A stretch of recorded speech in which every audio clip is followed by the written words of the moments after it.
My friends, it's time to don your spinfoil hats once again and delve into the land of copium with me, because we have some interesting hints that we need to talk about here about the future of the Final Fantasy Tactics franchise. My name is Tom, otherwise known as Titanium Legman, and welcome back to the channel.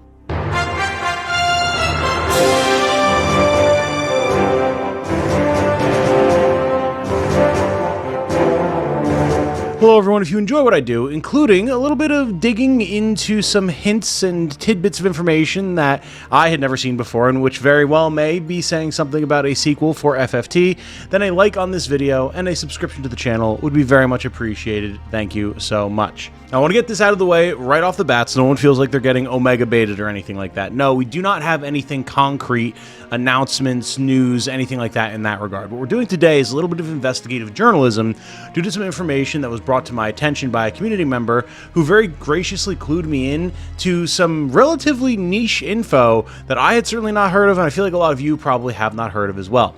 Combined with the upcoming release of Final Fantasy Tactics, the Ivalice Chronicles, and some comments that Mr. Matsuno has made, and there might be something here, so we're going to dive into it really quickly. Huge shout out to Moogle Mage, a member of my community, and himself an indie dev, who wound up sending me a message about this the other day with a bunch of associated links and receipts to back up what he was saying. And after diving into it myself, there's some interesting stuff going on here. So the biggest piece of information that already lends some credence to this possibility, and which you're probably the most curious about based on the thumbnail, the ending has been changed for Final Fantasy Tactics, the Ivalice Chronicles. Now, according to what Mr. Matsuno has said about this, it's not a massive change. It seems to be potentially just a few lines of dialogue, but this change was apparently made in conjunction with Ramza's voice actor for the Ivalice Chronicles to make the ending of the game a little bit less ambiguous, and that's important for a point that we'll get to in a minute. Now, if you're not familiar with the end of Final Fantasy Tactics, you might actually not want to listen to this video. It really depends on how much you want to have insight into what could potentially be happening in the future, so skip ahead now or close the video, forever hold your peace. But in the end of FFT originally, it's left fairly ambiguous as to what Ramza and Co.'s fate is after they finally defeat the last of the Lucavi by bringing down Ultima. The ship that they're standing on explodes, and we don't really see anyone escape.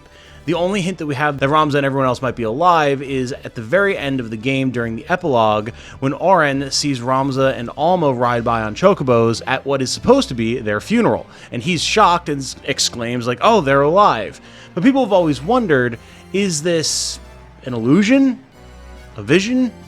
Are they actually just here? But if so, like, why not stop and at least say something to Auron or something along those lines, right? Well, apparently that ambiguity is not something that Matsuno really wanted to let hang, and something that he didn't expect people to really take issue with, because he thought that the ending was pretty clear. So much so, in fact, that he actually went on to later confirm that Ramza and his entire company are still alive and active in the world of Final Fantasy Tactics. The information that I'm pulling on here comes from an article in Frontline Gaming Japan that was published in August 26th, 2020, discussing everything that we know about Ramza's fate after the ending of Final Fantasy Tactics and what it might mean for any future games set in the Ivalice setting. They highlight that in 2014, Yasumi Matsuno announced a collaboration with another game that was exclusive to Japan, Lord of Vermilion 3. Now, I'd never heard of Lord of Vermilion before, but apparently this is a card battler type game that is also published by Square Enix. I believe it's a mobile game, not entirely sure, but this official collaboration included Ramza and Agrias as playable characters with their own attacks and abilities and all that type of fun stuff. When he announced this collaboration, Mr. Matsuno had the following to say. At the ending of Final Fantasy Tactics, it seems many people interpreted it as, quote, "everyone died," unquote, but I've long wanted to clarify that everyone actually survived. When Lords of Vermilion 3 reached out with a request, we made it official. Ramza and everyone else safely survived, and this is canon to the setting of Final Fantasy Tactics.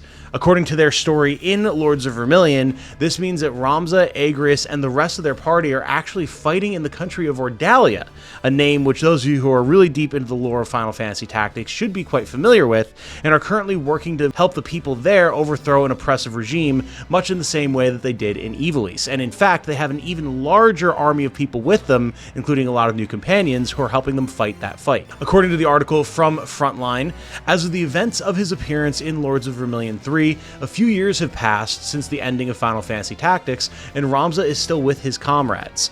In fact, the group has grown even larger. The group is now in Ordalia and helping out a resistance movement that opposes the country's oppressive regime. There are rumors that as King of Ivalice, Delita is considering sending troops to Ordalia to help quash this resistance, and Ramza is prepared to oppose Delita once again in order to protect his friends, both new and old. While it is doubtful that the king himself would come to Ordalia, this nevertheless would put the two former friends on opposite sides once again. So now you might be asking, what is Ordalia? Ordalia is actually the setting of the 50 Years' War. It is the kingdom to the east of Ivalice in FFT, and you don't actually ever go there, but you do hear a lot about it through the history and lore and established characters that were relevant to the 50 Years' War. Without getting into the whole history of the country, essentially it is where famous figures such as Barbaneth Beowulf, Elmdor, Thunder God Cid, etc. made names for themselves. And the whole conflict was born of the fact that there was essentially a succession crisis between Ivalice and Ordalia. 50 years later, a peace was finally struck, a truce was made, and now Ordalia is just kind of its own place, recovering from the war in much in the same way that Ivalice is. However, I can absolutely see a situation where now that Ivalice has been collated under the rule of Delita, and Ramza and Agrias and co. have left to try and help people where they can elsewhere, it could wind up being a very relevant setting due to its connections to Ivalice, a lot of the characters that are attached to Ramza's party, and potentially how they could wind up relying on or trying to push back against Ivalice for resources to help their people, etc. It absolutely makes sense for Ramza's character to continue fighting the good fight for the people who can't defend themselves, and it potentially makes sense for Delita to try and use his new power to suppress what's going on there in a different way, but in a way that could potentially draw him and Ramza back into conflict once again. And what's great is we don't really have a ton of information about what happened with Delita after he took over the kingdom. We know he ruled, he died, and that was that, and Ramza faded into history. But that leaves the door open for any and all possible events to occur in that time frame, which is extremely exciting.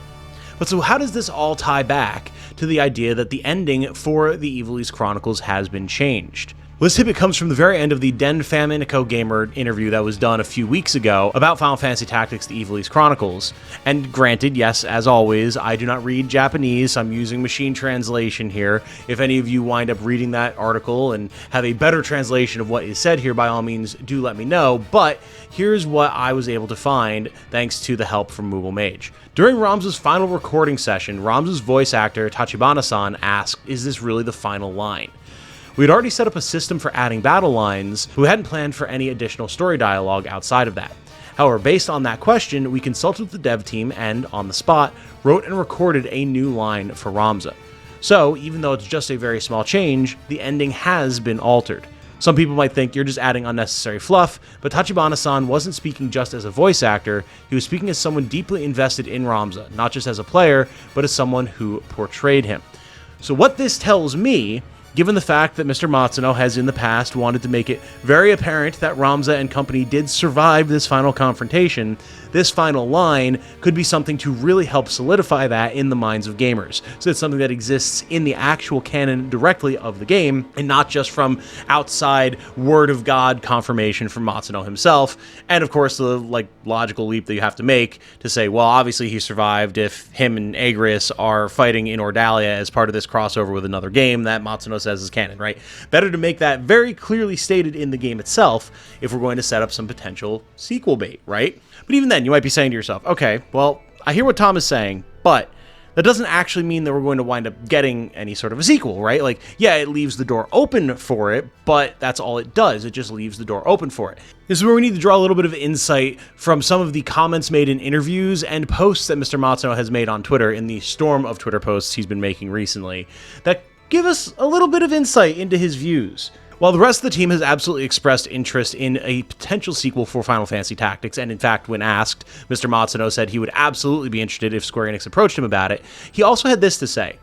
Our first step in reviving Final Fantasy Tactics in the present was to adhere to the original and put a spotlight on the original game's characters and jobs, as well as the original gameplay experience. This in a conversation stemming from the idea of why didn't they add more new content or the War of the Lions content, right? Why didn't they do more with this remaster, as a lot of people have been kind of angry that they haven't done, right? But it's been made very clear that the goal of the Ivalice Chronicles was to bring the game up to a modern standard in terms of its quality of life and introduce it to a wider audience that maybe has not had the opportunity to play it before or has not had the chance to play it in a very long time, which would be really convenient if you want to then introduce a sequel down the line, right? Makes sense.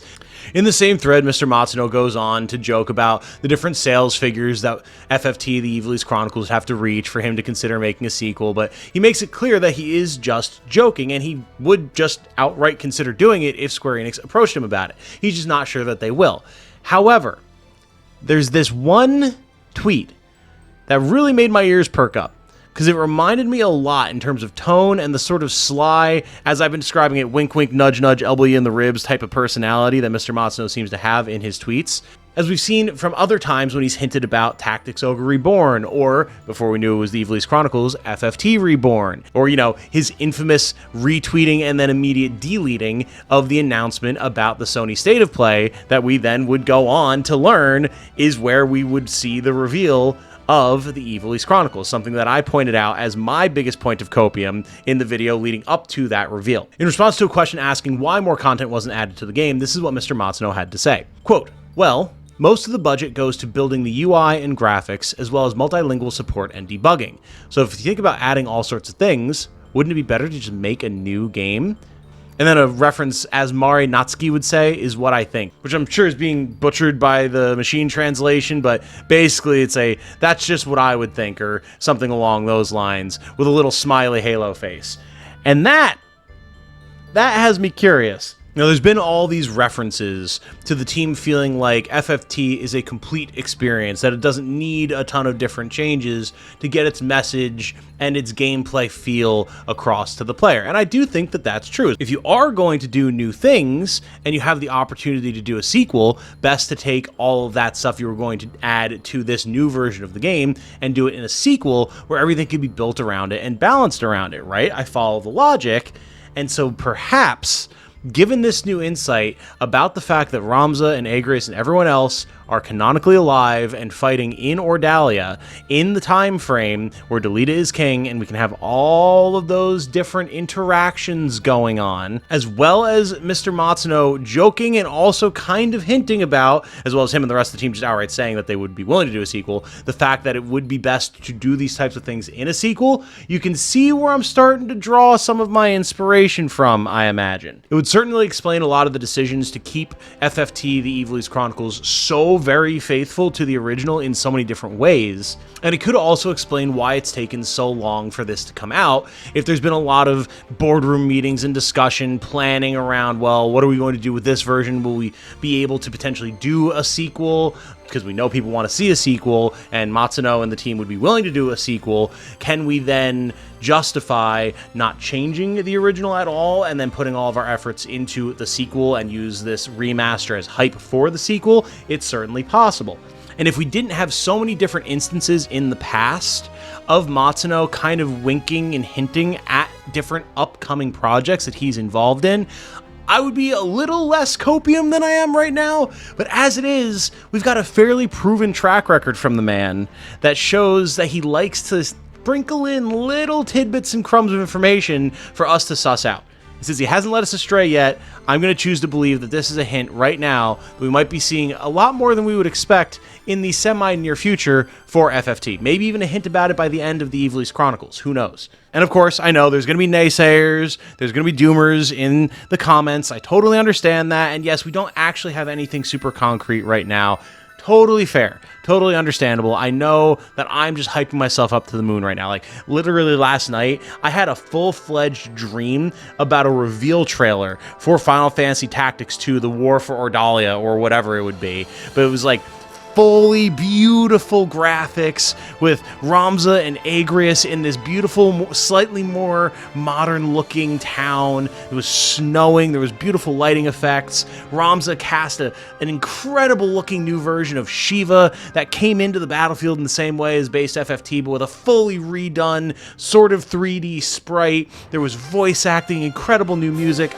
It literally was like a 3.5-minute trailer played out in my head, in my dreams, and it was so realistic that I woke up and had to immediately check my phone to make sure I hadn't had some sort of like premonition and something got revealed while I was asleep. Like that is how hardcore I am about this right now. But I think it's justified. I really do. I feel good about this. So you guys will have to let me know what your thoughts are about all of this in the comments.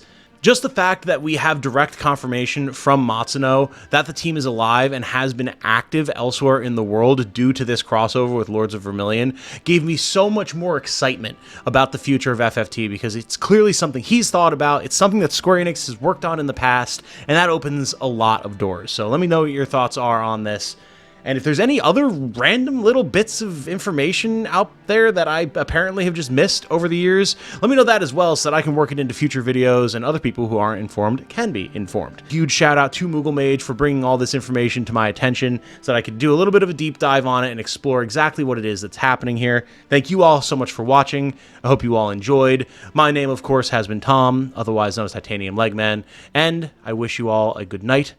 Stay safe and healthy out there, and remember, until the next one, be good to each other. Bye now, y'all.